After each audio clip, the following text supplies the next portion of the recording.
that's what it's about, like that whole moment of just, perseverance from, you guys and the team and the trail, and how vicious and aggressive that race is. I'd say that they say endurance run, and it's more of like an endurance test on your soul.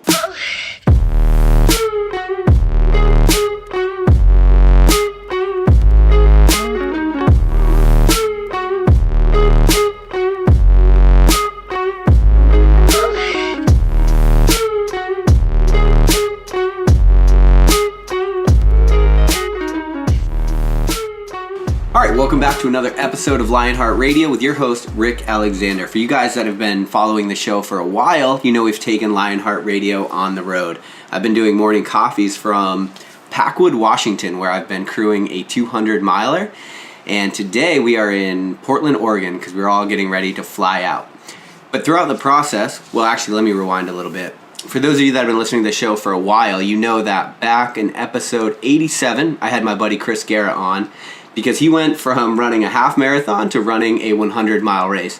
And we talked about all the lessons learned and some of the pain points that were involved in that process. Well, today we are 24 hours post-race. Chris has completed the Bigfoot 200, which is a 206-mile point-to-point race in Washington, actually. And I thought this was a unique opportunity. I know a lot of you listened to my post-race recap after I ran the Tahoe 200. I think this is cool because we're going to get a little bit of a different perspective. And then also with myself and Chris today, we have Dr. Guerra, Chris's wife. She is an ER doc with a special interest in sports medicine, and she was actually working the booth, volunteering, and fixing up all kinds of nasty blisters along the way. So you guys, thanks for joining me today. Hey, thanks for having me again, and Kylie on this adventure.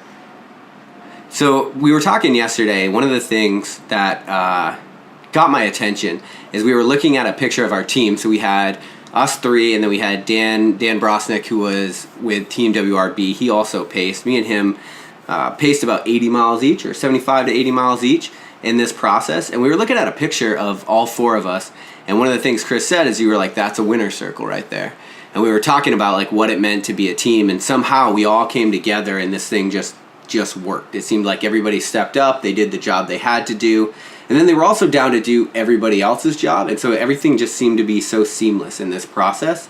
Would you guys say that from your end, was that kind of what you felt? Well, let's start with the runner approach. Is that how it felt? Did you feel like you had a pretty well-oiled team behind you? Well, I knew individually right off the bat that every individual that was going to come out and participate was handpicked. Obviously Kylie, being my spouse and also with her medical background and just being an alpha personality, was going to be a key person there to assume the crew chief position. And then you with your prior endurance and medical background, and Dan with his background through previous introductions with Team RWB. I knew that we had we had a good set of 4 pillars. How those pillars were going to combine and integrate, that was the question. So me flying in earlier, linking up with Dan, and him sending me on some training runs to get acclimated to the altitude, we developed a personality fairly quick. Great family, just a beautiful household. Everything they have going on is just remarkable. So I knew us leaving there, coming back, and obviously the organic understanding of you two guys, it was going to be beautiful. And once we all just kind of came together and meshed, that team, it just goes to say that you have a really exceptional fluid team. It's really hard to beat that. I think that the product, as we get later on into this, kind of shows and resonates through everybody's overlapping, just exceptional attitude and just drive to get this thing knocked out of the park. Yeah, I agree. I mean, in my 200, one of the things that I became acutely aware of was this fact that I don't know if I would have made it without so much support behind me. And there's something to be said for the guys that go out there solo and they just push through. But damn, I don't know. That's not me. Not yet, anyway. But Kylie, so you went to the 100-miler that Chris did. He ran the Zion 100 last year, and you kind of crew support. But this year, it was a much bigger role, it seems like, because you were working the booth and all that stuff. So we have a lot of listeners that are definitely not ultra marathoners. They're probably CrossFitters and powerlifters and whatever. So from that perspective of kind of stepping outside of this world to really like immersing yourself in it, I don't know, was there any kind of perspective that you saw, or how did your perspective change now that you're kind of in it and got to see the pain firsthand and deal with it? I am brand new to the ultra world. When he first told me that he wanted to do an ultra, I thought he was crazy. Not only from just a wife's perspective, knowing that he's going to have to train so much, but from a physician's perspective, just putting that beat down on your body just didn't sound wise. But I wanted to be supportive for him, so I've grown with him and learned more and more about the ultra community, and it's freaking awesome. I've had such a fun time learning and growing with him along the way, and this community is just fantastic. I think I forgot the question you asked me originally. Well, I think, what I'm really interested in, so when we were working the booths, I was trying to kind of pay attention to how you were dealing with people, just because you have this robust medical background. Most of the volunteers, even the medical support at these things, are paramedic at best, usually, or some kind of pseudo-volunteer, med school student, whatever.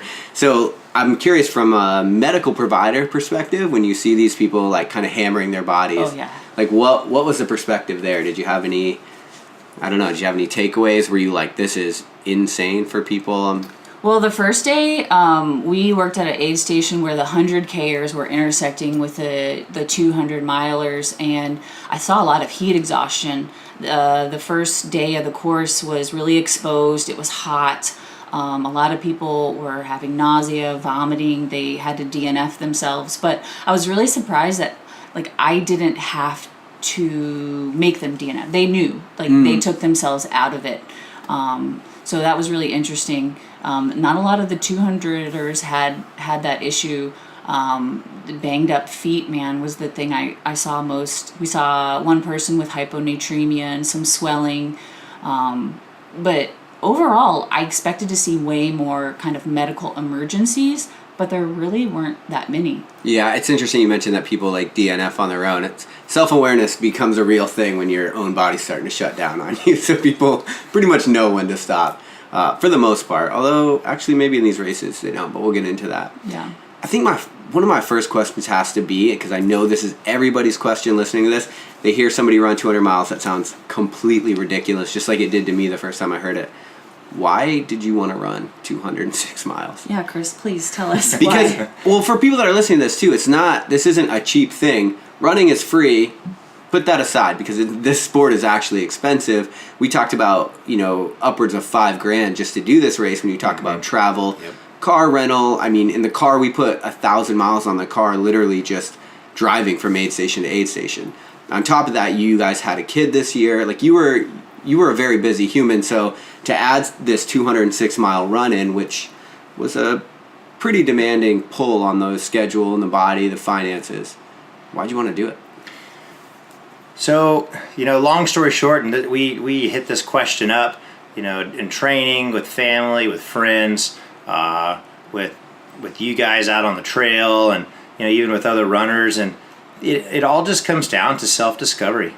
And I think that we put up a lot of distractions and blockers in our real life, whether it be a phone or a movie or a book or materialistic things, or even just for vanity reasons, going to the gym and being all right, I look this great, but who am I? How do I feel really?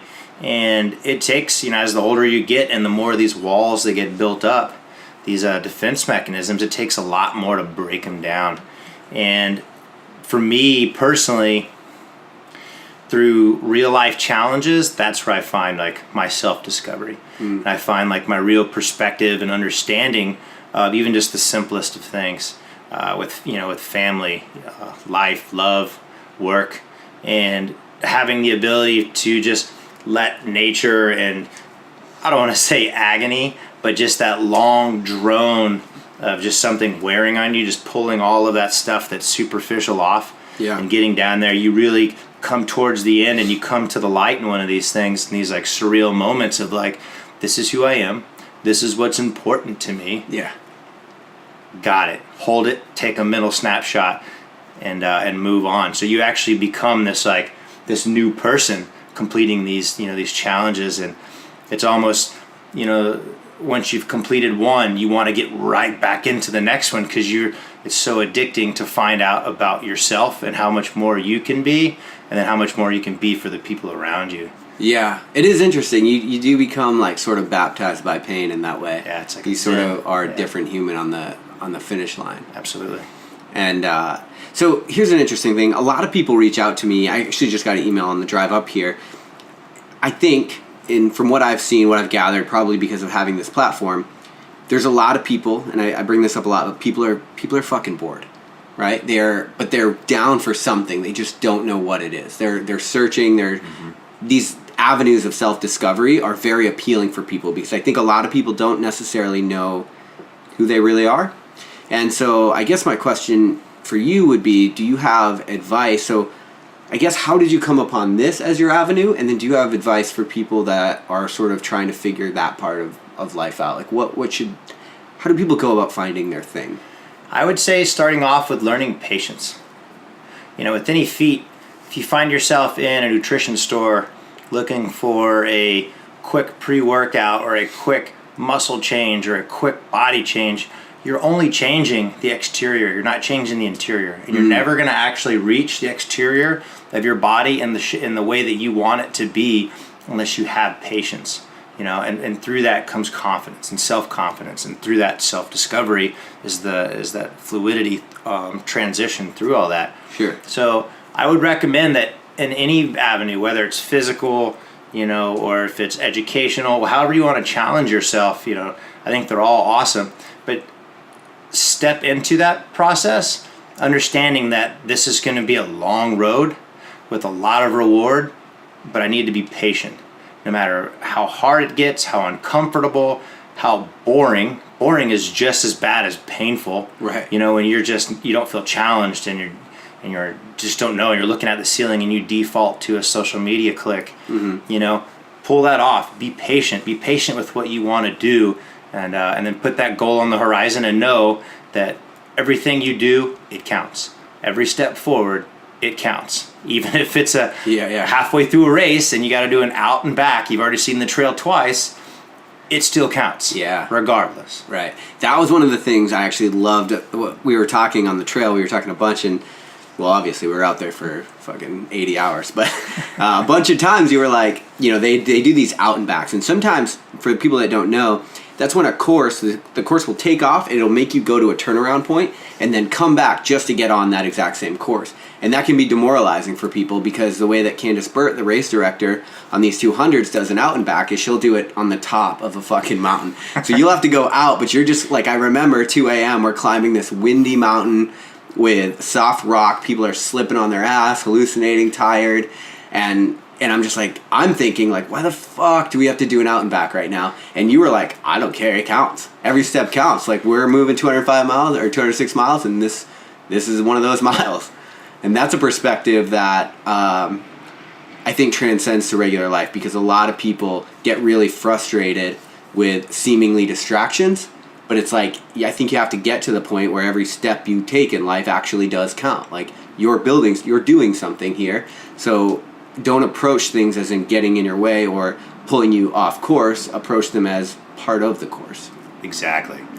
So, Kylie, we have a unique perspective right now, because I'm the kind of person that, like, I am really drawn to these avenues of self-discovery, as you said. It's easy for me to say, 205 miles, I'm going to go run that, or stage race, I'm going to go do that. But there's a different dynamic at play here, and I think this is a dynamic that most of our listeners are dealing with, and that I can't always relate to them necessarily so good, because now Chris has a whole marriage to deal with, and you guys have responsibilities, and you work full-time, and you guys have had a kid this year. On top of that, you're sort of an alpha personality. Like, you literally were telling me earlier, you were in med school and competing in bikini, was it? Or figure? Bikini. Yeah, so you were in med school competing in bikini. Like, you are somebody that goes after and does stuff. In this kind of a situation, when someone's trying to run 206 miles, it's an area where you really have to be forced to take on a supporting role, just to help him get through, which you did amazingly. I'm curious, I think my biggest question is for people that are listening to this, how do they approach finding these avenues of self-discovery when they have a family? Yeah, definitely it is a labor of love, supporting him through it, and then even including, training and then the race itself. I through him had a lot of self-discovery. I finally got to this point in my life where I had worked to become a physician for so long. It happened. Then I felt like I could take a step back into that supporting role. It was my season to be a mom, to be a spouse, and to really support him. And he sat down and asked me, like, hey, is it okay that I do this race? So I think, number one, you got to ask the people around you for their support. Don't just expect them to jump on this ride with you, because you may develop some animosities and some hostility along the way. But, if they sign up for it from the beginning, man, you guys are a team from there. Whoever it is around you, whether it's a spouse or a friend or a family member, just make sure that you clearly define your expectations for them.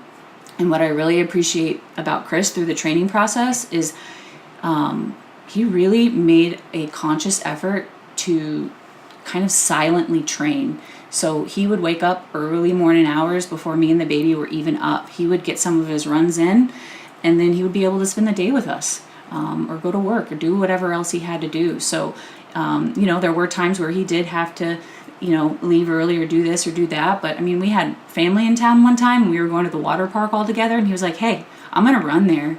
I'll be, 20, 40 minutes late, and I'll spend the day with you, but instead of driving, I'm just going to run there. So he found little ways to kind of tie everything in.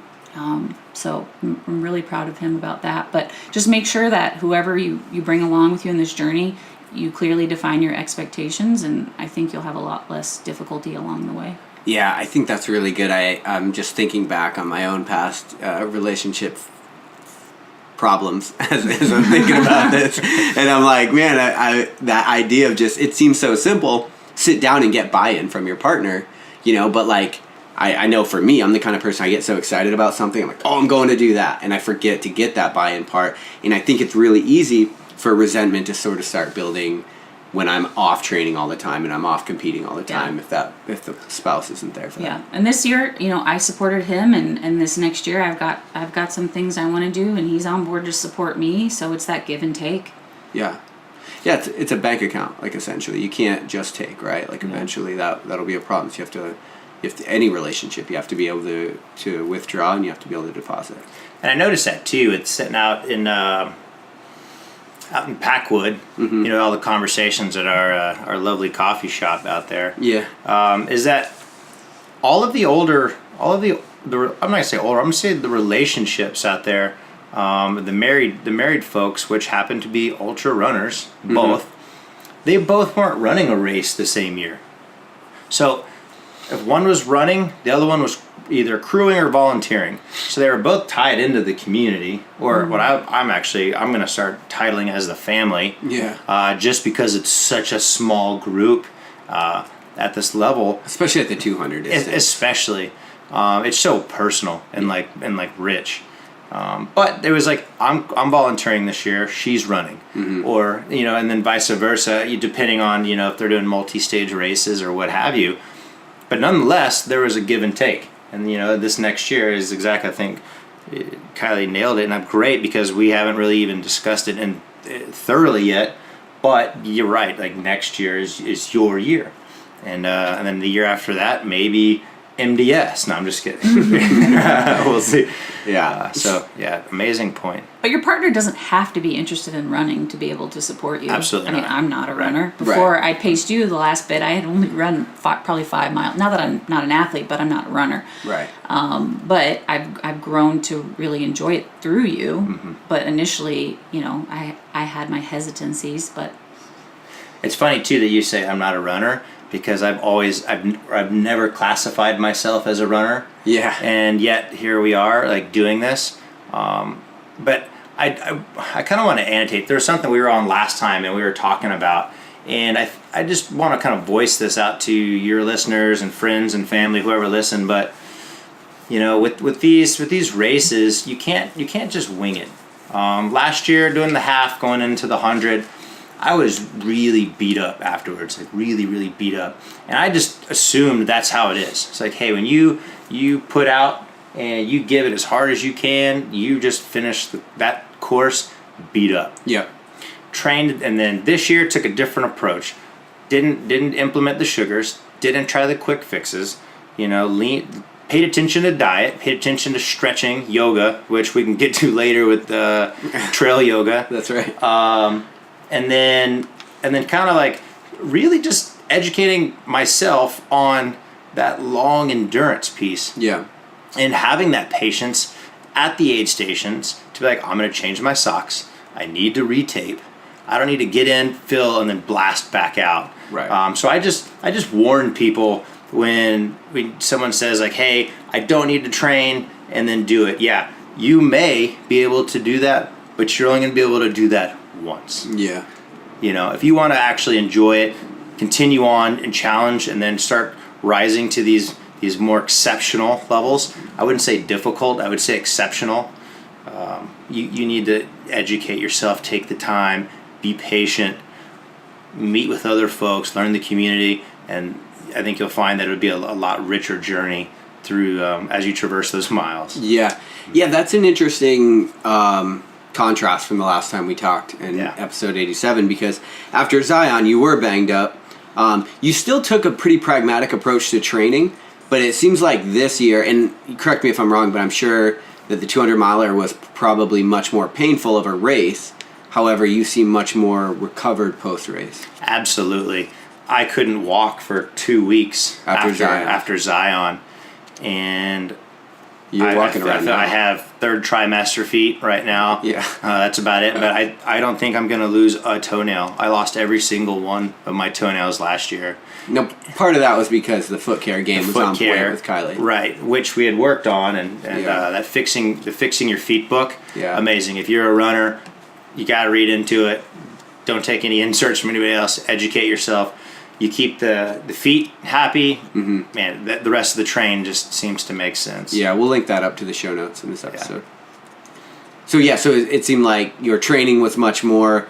Was it robust? Like what's the deal? Why do you feel so much more like you handled this one so much better? So my mileage, because it was more painful, correct? It was more painful. So with I guess we could kind of back it back to the training piece where we're looking at mileage, right? Where a lot of folks bounce off. Where is it hours? Is it time on feet? Is it the 100 miles? Is it 50 miles? Like last year, I'd used a 50K training plan to run the 100-mile program, and this year I used that same training plan, but just kind of added stuff on. Big things that I pulled out of my lifestyle this year was the chair. So I took a lot of time just being up on my feet, just day to day, still training, still running, strength training, all remain the same.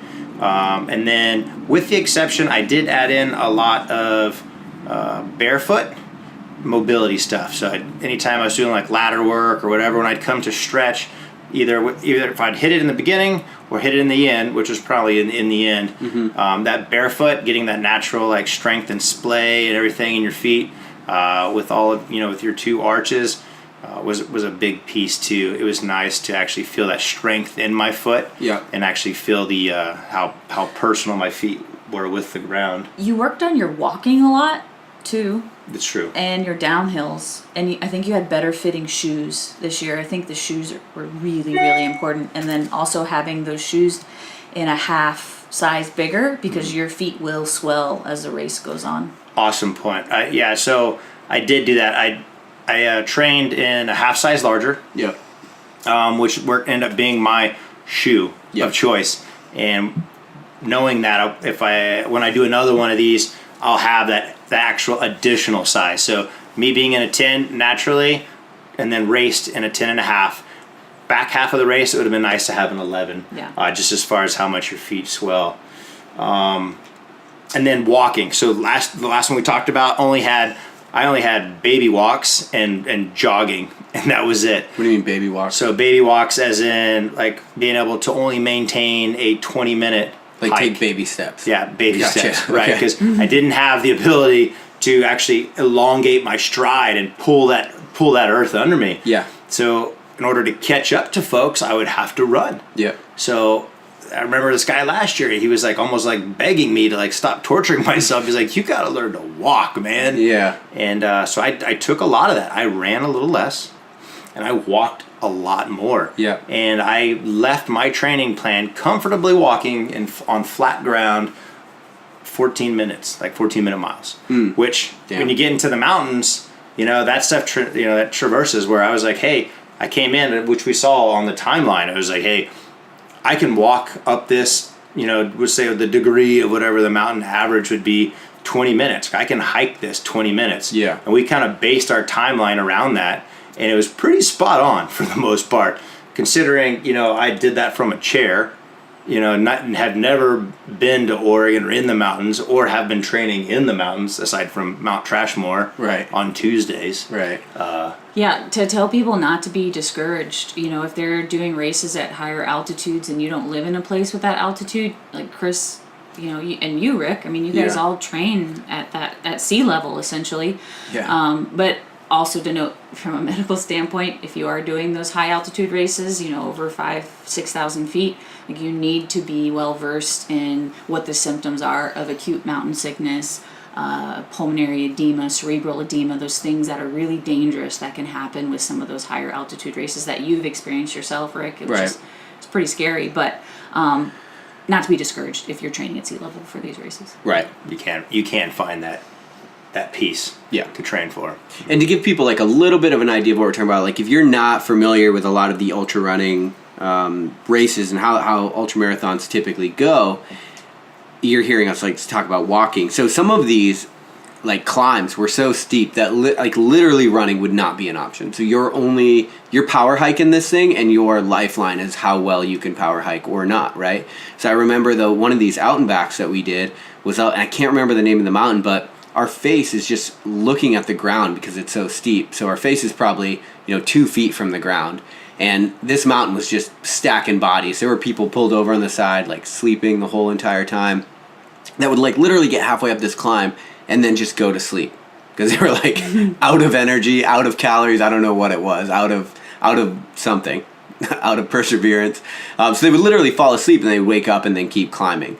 And so that was, so for those of you that don't understand quite how the ultra game works, it is always a combination of running and hiking. And then, that's why you really can't compare times when it comes to ultra marathons. Like it's not a marathon where you have a consistent 50-mile time. There's one course, if it's very runnable, is what people will say, then you'll end up with a really good time. And then there's other courses like this where I think it was 80,000 feet of elevation change throughout the whole race. So, I mean, we're looking at 40,000 feet of climbing, 40,000 feet of descending. A lot of that is just not runnable. And if you look at the course profile map, I mean, you're up and down the whole entire time. We were joking the whole time, like, nobody would ever hike these trails. I don't even know why they have these trails because they're so up and down and they're so straight up these different ledges. But we're looking at the course profile map right now.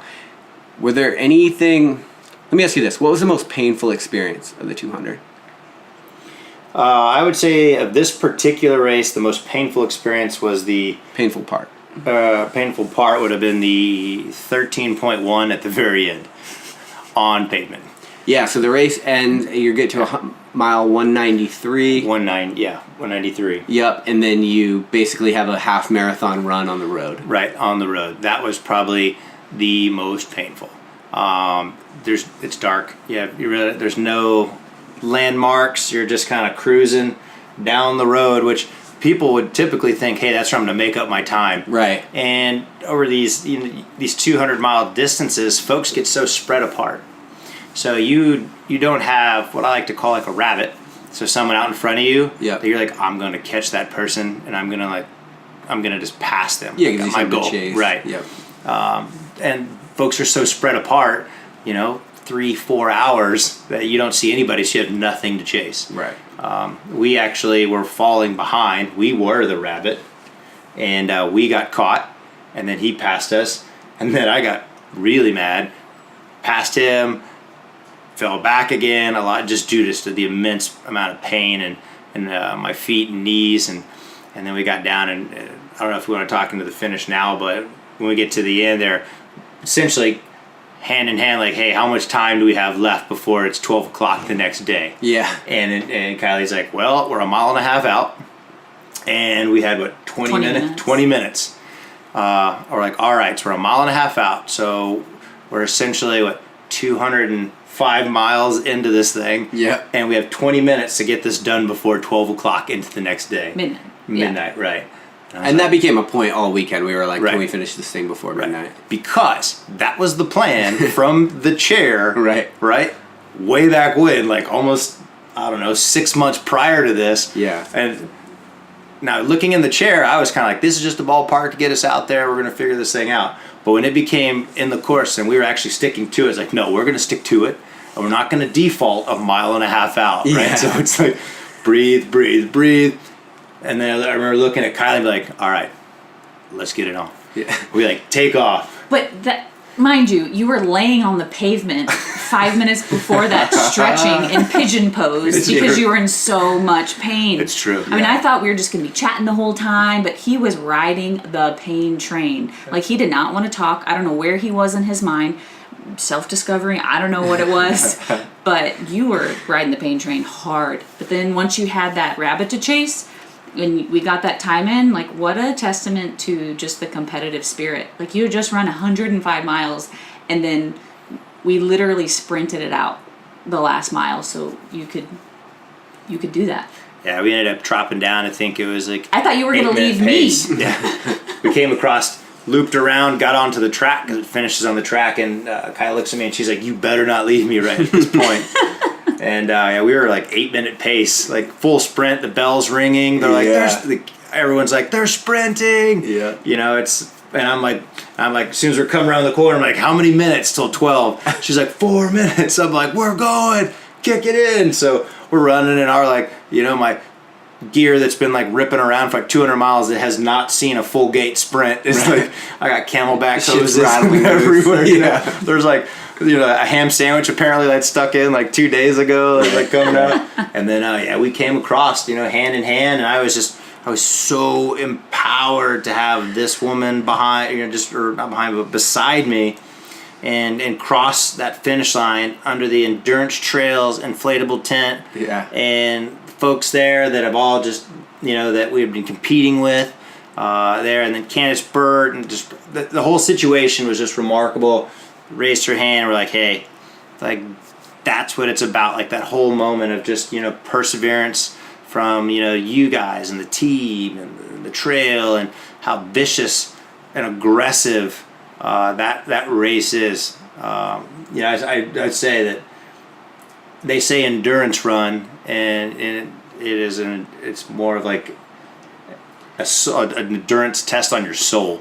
Yeah, like because how much can you endure? That last lap on the trail, that time you're finishing, I mean, you're finishing a 206 miler, but you're putting a capstone on months of training, months of preparation, of planning, of sacrifice, of so many things. It's not the 206 mile run is a painful endeavor that you had to get through, in which we helped. But it's really the culmination of so much more, right? It's determination. Right. It's all these different things. And with that too is also tying in is that you've put the time in, and trust that time that you've put in, and trust those sacrifices that your family and your friends and everybody have invested into you. Right before we even started the race, I had this almost like anxiety. Where I would say anxiety, more like anxious. Maybe in fact the same word, but to me it means something different. But I was like, did I train right? Like I felt like my taper phase was almost like needed to be more aggressive. I was like, I need to do my core. I need to work on this. I should have done that. And the money was already in the bank. It was already there. And I remember right when I crossed the finish line, it was like it just reassured that, hey, all the time you put in, everything you invested, all the plans that you had made, and the silent training you put yourself through, and your family, and all that stuff that was really important, it worked. And trust that. And I would say that anybody that's listening out there is, you have a plan, stick to it. during the race, don't change it. Yeah. Stick to your plan. There was a lady out there that she had run, and her plan was to do no sleep. She's like, I'm not going to sleep. And she stuck with it and kept going. And she realized halfway through, probably not a great plan, but she stuck to it because it was the testament of that was her plan. Right. And she admittingly said at the very end that I'm going to go back to my original plan. But she didn't do that in the middle of the race because that wasn't how she trained for it. So, what you did and what you came out there with, stick to it, and have the confidence and the time that you've put in, and be true to yourself through your training, knowing that everything you do is either going to work for you or it's not going to work for you come game day. And then just kind of reassure yourself with that as you're going through there. So it's not a matter of how intense your training plan is. It's more so the longevity and the sustainability of your training plan as it comes, and the applicability as it comes to race day. Yeah, it's funny. We have this like intense human desire to do more, to feel like we need to do more. So we come up with a plan. I see this all the time with people that I coach. I'll coach them for a full 4-month training cycle, and we'll get 2 weeks before the marathon, and they're like freaking out, and they're like trying to run more, and I'm like, did you just do this plan with me? I built you this plan because it's what you need to get through the race. Yeah. You're not going to get fitter in the next 10 days. The only thing you can do at this point is damage. But for whatever reason, we have this sort of pseudo insecurity about us that just wants to get more done. And I think competing, testament to your training, testament to what you said, is you just got to trust that the plan is the plan and that it'll work. You picked it for a reason back when you were clear-minded, and so you just got to kind of stick with it. So there's a couple of kinds. We've covered the sort of finish, which is cool. There's a couple different kinds of pains in these things, right? So there's an acute pain, like you break your arm. Sorry if I'm butchering these medical terminologies, by the way. I know you're just cringing. But there's an acute pain, but then there's this sort of slow onset of pain, which is, in my experience, what the 200 is. It's more of a dull ache that just grows and grows and grows until it feels like it's literally in your bones, and it just will not go away. Where was your mindset as this started to happen? So I know day one, or let's talk about your mindset actually from fresh all the way through the pain set. Through the ending. Did the pain start changing your mindset? Did you have a mental game plan? Where was that stuff? So my game plan was to start off being patient. Mm-hmm. So I knew right off the bat, once we started right out of the door, a lot of folks like to take off, and you just have that jittery, let's get this thing going. Yep. I intentionally took my poles out. Yep. And just started warming up, stretching as I'm climbing the first hill. So patience. After the race started. Yeah. So we're already moving. We're starting to chop down this distance.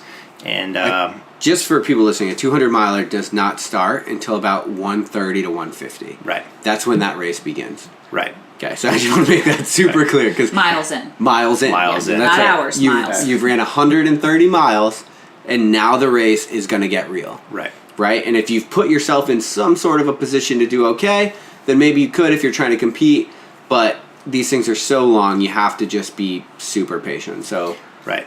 So with that, the patience piece. So forcibly knowing that I'm anxious and your legs are fresh, very strong, and you just want to take off. Yeah. You just want to get to the front of the pack, and you just want to go. Yeah. It's nope, negative. I know what that looks like. Because the pack's not moving that fast. It's a 200. It isn't. So you have the ability to get up there at first. Right. And it doesn't behoove you to do so by any means. Right. Let everything warm up. You know, it's like that diesel motor. Let her warm up for a little bit, and then everything will kind of do its thing. Yeah. So patience, and then positivity. So being positive. I found myself in these situations where things hurt, or things were, or I was bored at some times, and I would just throw a smile on, and as weird as it sounds, and maybe some other folks didn't see it as refreshing as I did, but throwing a smile on just resets everything. Yeah. You're just going, you're this sucks, and I'm smiling, and you just smile it off. So that's the positivity piece. Every time I came in to link up with you guys, I always made it a point to present you guys with positivity. Last thing you want to do is have your runner out there on the trail, and he comes in and he looks just hammered. Mm-hmm. You're what can we do? You don't want to bring any undue stress on your team. You want them thinking, I'm doing the right thing. He's crushing it. He's healthy, or he or she's healthy. and we're all moving. Everybody just moves better when you have aggressive positivity. So I brought that in there. Yeah, and if you put yourself in a negative mindset, that puts your crew and your pacers in actually a pretty weird position. Right. Because it's hard to get someone out of that, yet it's your job to try. And so you kind of put them in this like sort of fucked up place where they don't know how to interact with you, right? And you're like, I want to help, but I don't want to be annoying. Right. Right. And as a pacer, that's the thing. Like I remember saying to you many times, like, hey, do you want me to shut up? Right. You know, because it's like you're there to get them, to keep them comfortable, to help them get through to the end of the race. But through ultras, I mean, different personalities start coming out, and you start becoming someone you didn't even know because it hurts so bad, right? And so that's a really good point. Like, you can really help out the whole entire situation by staying positive, even if shit's starting to hurt. Right.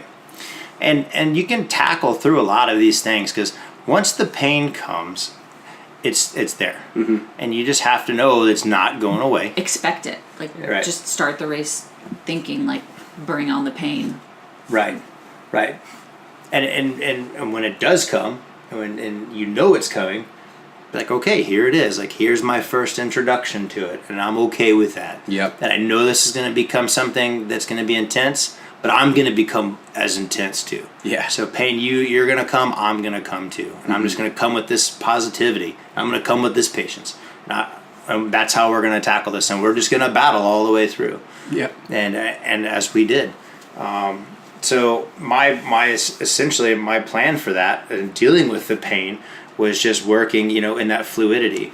As far as folks working solo, so going without that, I would even stress even being it more paramount, because then you're not always by another runner. You're in the darkness of your own mind. Yeah. And you need to find that positivity, that light to pull you out, and that confidence and trust. So it's even more so when you don't have a crew with you. Yeah. So. Yeah, and I say it all the time on the show, but if you are doing an ultra and you start looking for a reason to quit, you're gonna find it. You're gonna find it. I promise you. So like, this can be whatever situation you want, but if you look for reasons, for things to work out, if you embrace that positive side, you're gonna be okay, and that's life, man. Like that is not really ultra marathons highlight some of the extreme points in life. But if you're going through life and you start looking for reasons to quit, reasons to back down, reasons to not do the thing that you want to do in this world, you're gonna find it. Right. So like, why even give yourself that avenue? Right now, while you have a clear head, while you're making a game plan for your life, for your race, for whatever it is you want to do, why don't you start figuring out who you want to be in that moment before you actually get there? Right. Be the kind of person that's going to be positive, that's not going to look for a reason to stop, because you already know the struggle bus is coming. Right? Mm-hmm. And that's a great thing about the ultra. Like, you could make this decision before it started, and we talked a lot about how these things go, about how long they are. It's like, make that decision to be patient even when you don't want to, because if you try to make it in the moment, it doesn't necessarily work out for you, right? Because you see the front pack taking off, you're capable of staying with them, so maybe patience goes out the window. Right. And and it's funny you bring that up, because as we were talking about from that song the other day, Just Visiting, the hedonic treadmill, I think it has you look at it here just right off the bat, it has a negative light to it, where it's like, well, never content, never satisfied. And when I heard that after the race, I was like, no, man, I perceive that completely different. Yeah. Like each race, or even getting into as a macro, or getting into the micro of that, like each leg. So aid station to aid station. So you're going and you get to that's a race. Like that leg is a race. You get to that aid station as smartly and fast, as strong as you can. Mm-hmm. You get there, and then there's this sense of like, yes, I did it as planned. I took care of myself. Like I'm crushing it. I feel good. Dopamine all through the body. You're seeing, your people that you're supposed to meet, or you're just seeing folks in the aid station, like this race, who are just over the top, just amazing. Right. Know what to do, know what you need, want to be there, like want to help you out, want to get you through this. Just amazing. And then as soon as you leave, you're the dopamine wears off on that one, and you're wanting to get to that next one. You're like, wow. And then through this, you're climbing up this ladder, and you're making yourself better every aid station. Even if you don't even finish the race, you got however many miles with however much elevation, ascent and descent in a very, very tough race. Yeah. And you're striving for that. And what does that make you do? that makes you want to come back the following year, and you're like, okay, I know what I need to do, and I want to keep riding that. I want to take that. It's not that I'm not content. It's the fact that I want more. I want to keep leveling up as a person. Yeah. Through this journey of self-discovery. Right. Yeah, that's interesting. So for people that are listening to this, hedonists have this idea that essentially humans, we always fall back to our same relative level of happiness. Now, what Chris is talking about, the hedonic treadmill, typically has a negative connotation, and I've thought about this a lot, so it's kind of a cool concept that we can try to explore on here. But essentially, the hedonic treadmill refers to this idea is that as humans, we're always trying to get the next best thing, thinking that will make us happy, and then once we get it, we realize that it's actually kind of an empty hope, and then we fall back to our relative level of happiness, and then so we look for the next thing. And so the result being that we're always striving but never satisfied. And what's cool is because you didn't know that whole backstory, you didn't know the connotations behind it. I just kind of explained it's this idea that you're always looking for more, and you were like, yeah, that's fucking awesome. Like, that sounds like me. I'm getting That's it. You're like, I'm going to tattoo that on me, right? And so I was like, and it's a treadmill. It does with running. This is hilarious. Yeah. It's great. But I think it's cool. But I think what we got to figure out is, where does that balance lie, right? There has to be a balance. Because I think if there's not, if you always live for the achievement, you look at it pragmatically, the experience, the journey is much longer than the achievement. So even if you're happy in the moment, you're actually only going to be happy for a very short amount of time in your life, because the actual moment of finishing, crossing that finish line, that sort of wears off after a couple of days, right? But it doesn't always have to be in that same piece. It could be a different cohort. It could be family, right? I want to be a better husband, father. I want to be better at that, or I want to be a better contributor to my community. Yeah. I want to keep striving that way. Yeah. It doesn't always have to be, in a competitive athletic, facet there either. It could be in multiple avenues. I want to strive to be the best. And through that, like, me doing something that benefits someone else, that's great. Like, I feel achievement there. I feel rewarded there. And that's addicting, seeing happiness on someone else. But you have to take the time to feel the contentment in that. Like, you have to be mindful along the way. Like, I achieved this. Like, bask in that. Like, be content in that moment. Bookmark that. Enjoy it before moving on to the next thing. It's not saying you can't keep striving for more and all of these things, but acknowledge what you put in and what you achieved. So maybe that's where Absolutely. the balance lies, right? Maybe it's this idea that we always have to keep striving for more, because that's how we grow as humans. And at the same time, once we get that thing, we need to take a moment to look around. I like that. Once you've crested that summit, take a pregnant pause to enjoy the view before you traverse to the next one. I like that. You're not always going to be able to be in this season of life when you can just go out and just crush it. So maybe you have an injury. Hey, maybe you have a baby. There's going to be different times in your life where you're not going to be able to go out and achieve that goal you've had in mind for forever. It may take that pause.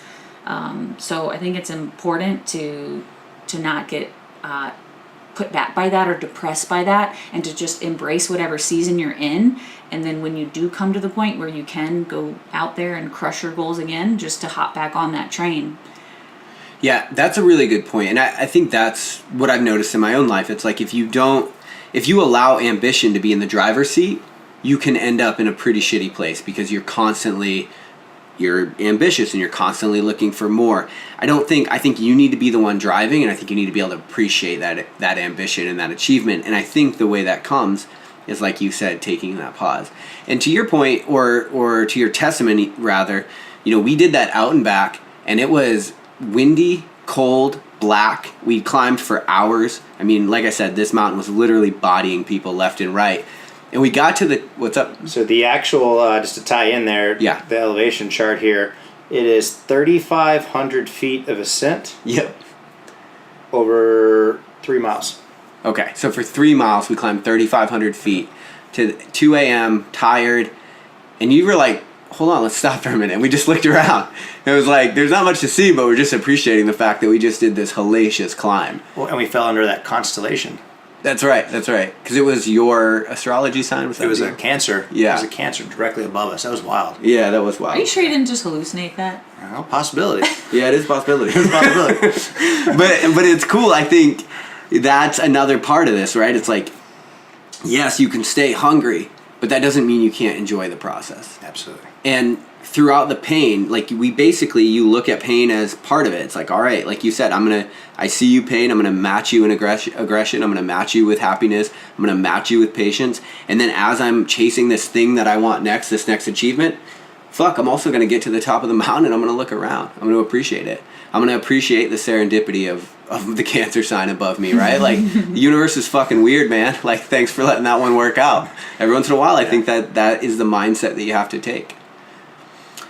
So, moving on from the mindset piece, and we're about 50 minutes into this thing, so we'll wrap up soon, but were there any big lessons learned that kind of took you by surprise, that you didn't expect?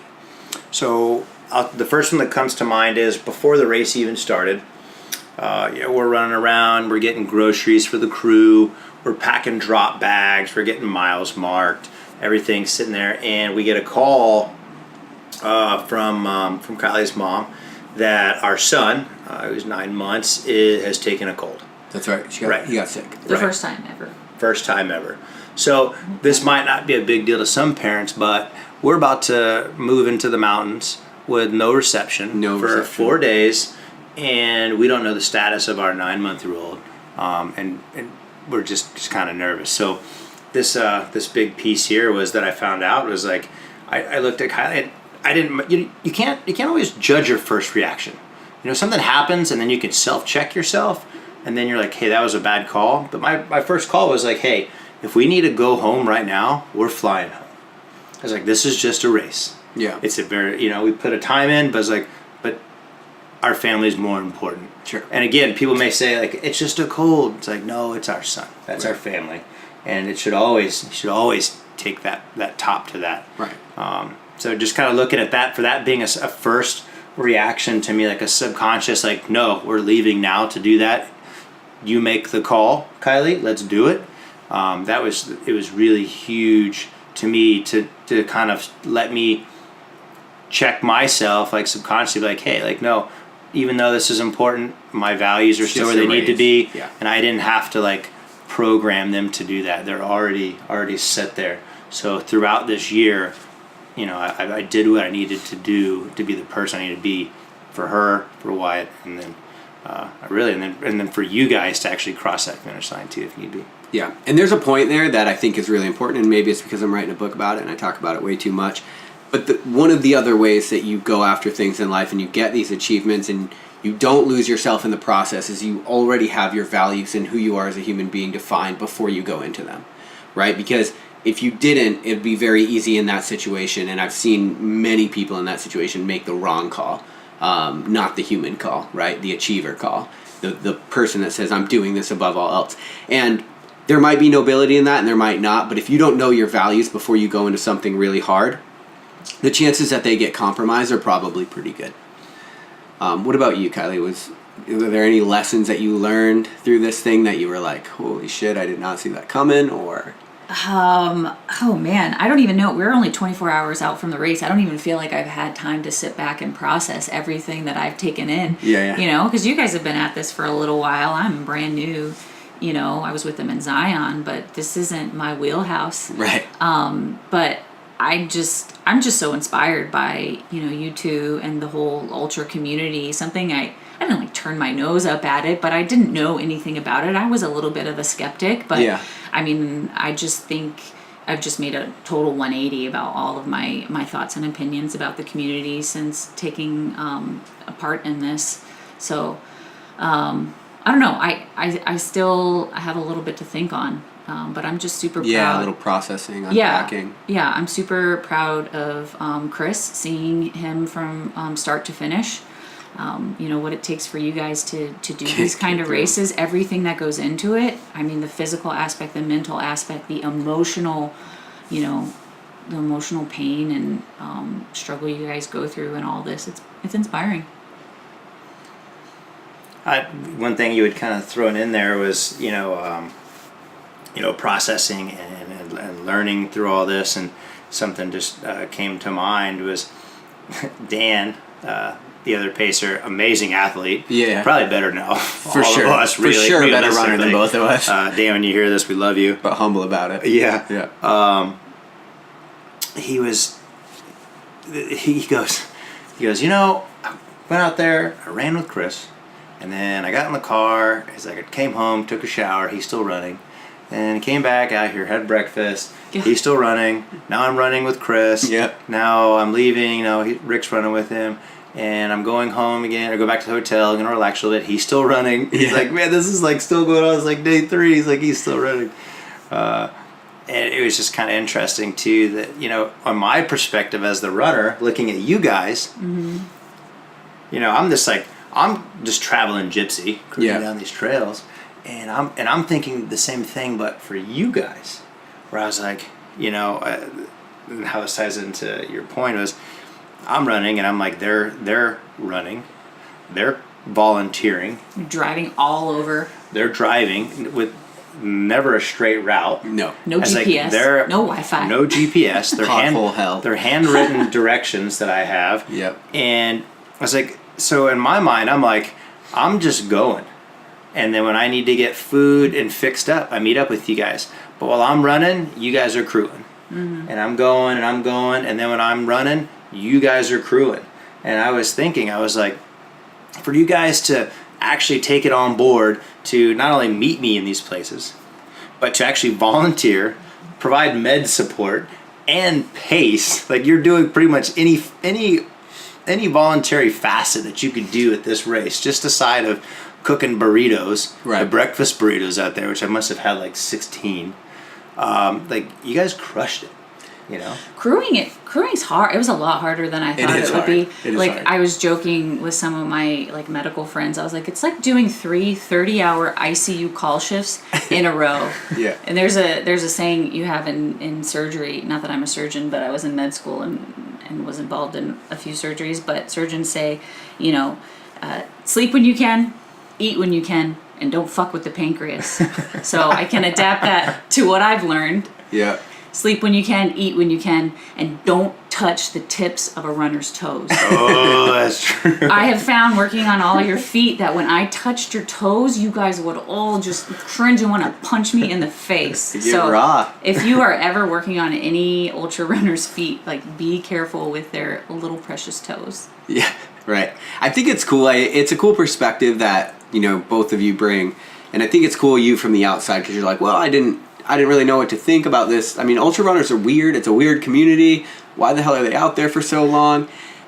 It doesn't make a lot of noise. The ultra community is not loud. It's very interesting, but and humble. It's super humble. Super humble. And this is something, you know, we were at the finisher party last night and we're talking to this Australian lady. I don't know how old she was. Certainly a little bit older than we are. In her 50s. Yeah, in her 50s. Definitely. But I see her at the supermarket. I'm just like, oh, there's a nice old lady. Cool. Or 50 is not old. not old, but you know what I mean. There's a nice lady. I'll have to edit that out probably. There's a nice lady. But she had done my entire bucket list of runs. She had run Marathon des Sables. She ran the Jungle Ultra, which is arguably one of the most gnarly 135-mile runs. She ran the first one. She ran the first She's one. a plate owner. Yep. They literally had to stop her because there were too many jaguars in the woods. Right. Like, these people are animals. You want to talk about humans that are looking for their potential? River crossings where they're actually swimming their pack across. There's no ropes. We were bitching about taking our shoes off and like ankle deep water and going across the You gotta river. worry about Just dodging anacondas. Jaguars, anacondas, Yeah, and it's- swift water. Yeah, so I mean, I think if you're listening to this and you're at all interested in the ultra community, man, you got to start putting your hat in the ring because it is super cool. It is, like you said at the beginning, it is a family. It's a community of people that definitely support each other. I know when I was working in these aid stations, people were like, "Man, you are on it," because when you weren't coming through, like me and Kylie, we were working on all the other runners. She had a job to do, and I was just sort of like, "Well, let me help." But man, I've been the runner, and that's the thing about this community. Like everybody, when you see somebody in pain, you want to help them, right? Mm-hmm. And so it highlights, I think, some of the cooler aspects of humanity for sure. Mm-hmm. And I would also say too, to get that, if you want to get that competitive edge, volunteer at that course the year prior. Yeah, see what it's like. See what it's For like, sure. and then you can actually see what the athletes coming across that stage are wearing, how effective it is, and then you're getting the scoop, like, hey, all right, this is whatever click-a-tat. Right. And these folks just ran through water, and then, so they have wet feet, and then they're climbing this 3,500-foot ascent. How do their feet change? Yeah. Roger that. I'm going to do this next year. I'm bringing a spare set of socks. Or, or maybe they have shoes or whatever, however they want to set it up. Right. But not only are you giving back to your community, but also you're getting that competitive edge to see, and it just makes more sense. Even the folks we talked to today, they were like, yeah, this is our off season, so we're volunteering to help out with, aid station, whatever, at whatever race up in northern Washington, just to keep our chance to give back. For sure. And then as that runner you come through, it makes you feel more comfortable being like, I need this. Yeah, definitely. Yeah. Was there anything that we didn't talk about over the course of the last hour that you think is worth mentioning as far as the 200 goes? Or your experiences with it? I would say big takeaway from here, from a runner, while you're out on the trail, aside from the patience and all of those things with the mind games and manipulating through or navigating through pain, is get a good watch. Test that watch under canopy if you're going to use a GPS watch. And actually see if it works with the distance. So distance and elevation are gonna be like your saving grace when doing these races with a lot of this. You can really get a good mindset of where you are and what to be prepared for before you get to it. It's just the nicety. Sometimes the aid station's a little further, sometimes it's a little closer, but at least you're not stuck in the middle of the night going just around the river bend and then another one and another one. You're like, okay, well, we hit our elevation mark, now we're just chopping down distance. You kind of have these two lines that you can kind of hope to intersect. Yeah. So.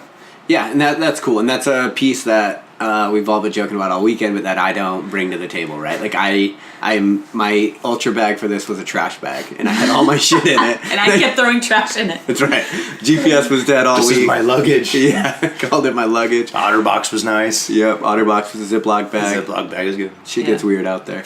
But I really, what's up? Oh, go on. No, one more thing? No, I was going to say what I learned as a brand new crew or pacer. Yeah. Is if you sign on, to be a crew person or a pace person, whoever you're supporting, like, be all in for that. It's not about you, it's about the runner.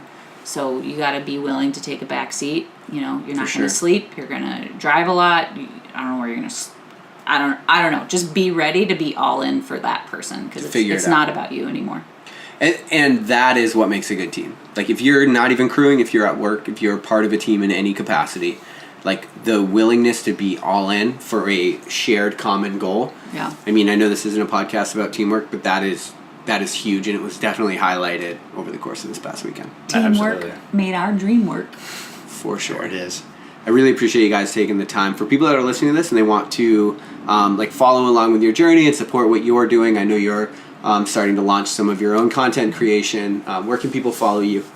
My whole platform is just the longevity of wellness. If you're in the medical career, whether you're a nurse or an advanced practice provider or a physician, it takes a toll. So my big platform is maintaining your wellness. So you can find me at Fit Medicine on Instagram. Cool. And at fitmedicine.org. And if there are any veterans out there that want to reach out into your local community and find any runs or challenging experiences, Team RWB more than likely has a chapter out there. If not, engage through Rick, and we'll get you linked up with an Eagle leader within your area. That's right, because they did support your run. Right, they came through. Dan Brostick and then Mike Irwin. They really pushed it through, got me connected, got everything they needed to do. So great opportunity just for veterans to kind of connect and really kind of push themselves in that sense of those athletic opportunities and just being engaged, Yeah. Right on. Well, I appreciate y'all taking the time, and we'll talk to you guys later. All right. Thanks for having us. Thank you. Hey, everybody. I hope you guys enjoyed that bonus edition of Lionheart Radio with Chris and Kylie Guerra. As always, if you could, go to iTunes, give us a 5-star review, and if you're digging the show, head to Instagram at Lionheart Radio or at @RickAlexander_. And for those of you that are curious, when we talked about the hedonic treadmill, I'm going to end this episode with a song called Just Visiting, and the name of the band is Wookiefoot. And so you guys can get a little context into what we were talking about. And I'll talk to you guys on Monday on Lionheart Radio. Well, you may see a man close up his open hand and see how greed might motivate a reckless fist. And you will witness pain of people's petty pursuits for gain, but you will never see a hearse with a trailer hitch. No, you will never see a hearse with a trailer hitch.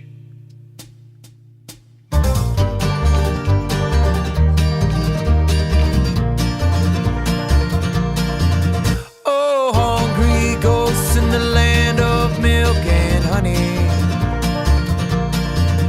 Oh, hungry ghosts in the land of milk and honey.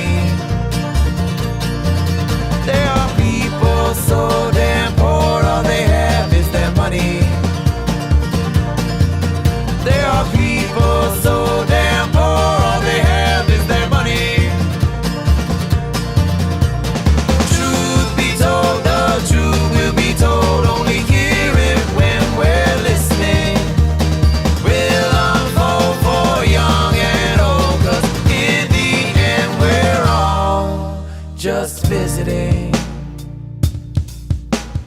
In the end we're only visiting.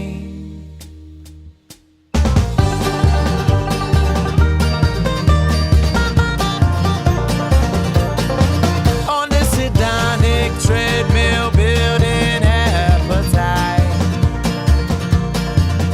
with collections of those little things that shine. But camels will not fit through needle's eye. Your camels will not fit through the needle's eye. Truth be told, the truth will be told, only hear it when we're listening. We'll unfold for young and old, 'cause in the end we're all just visiting.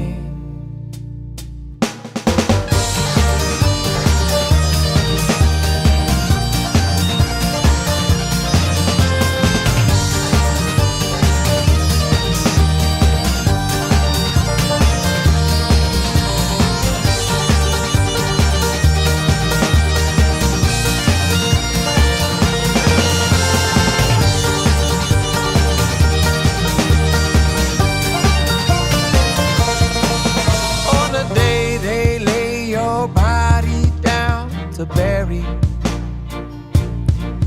there will be no pockets on the pants you're wearing. And on that day you will see what it all is worth. So earthlings, don't keep your treasures here on earth. So earthlings, don't keep your treasures here on earth. No, earthlings, don't keep your treasures here on earth. Because in the end we're all